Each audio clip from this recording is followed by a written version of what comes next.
Hi, I'm Erica, an art history major and an education minor at the College of the Holy Cross.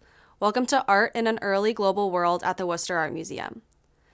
This piece is called Ewer in the Form of a Parrot, and it was made in northern Vietnam in the 1500s. The Vietnamese artist who created this piece remains unknown. This ewer is one of many blue and white pieces of ceramic that were created during this time across different regions, and as such, it is part of a larger group of blue and white ceramic pieces that are found at the Worcester Art Museum. Ewers like this one were used to transport various liquids, including water for drinking and wine for celebrations. This parrot-shaped ewer reveals connections between Chinese and Vietnamese art and culture. This blue and white exterior appearance has been common in Chinese ceramics since the 1300s, and this parrot vessel is also rendered in blue and white. At the same time, however, the parrot is native to Vietnam. The parrot served as one of the 4 sacred animals that have signified grace and might throughout the history of the nation. This piece was made during a significant historical period known as the Ming Gap. In the early 1500s, Chinese Emperor Ming Hongwu banned overseas trade in China, and this policy continued until the early 1600s.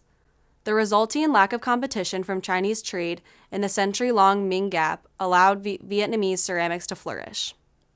Northern Vietnam was known as Dai Viet during this time and was a prosperous nation.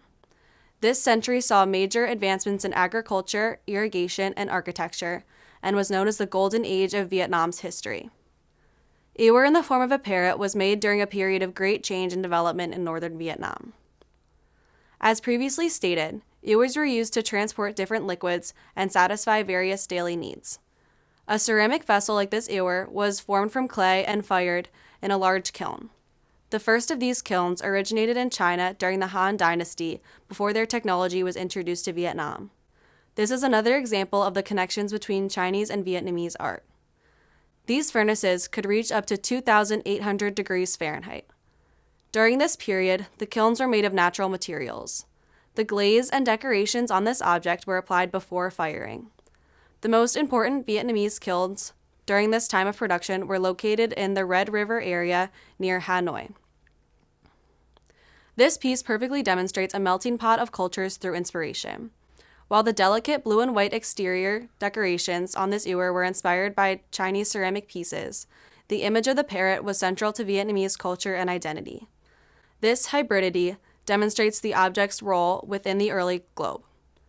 As objects like this one were traded across Asia and Europe, ceramic techniques in the 1500s were also circulated.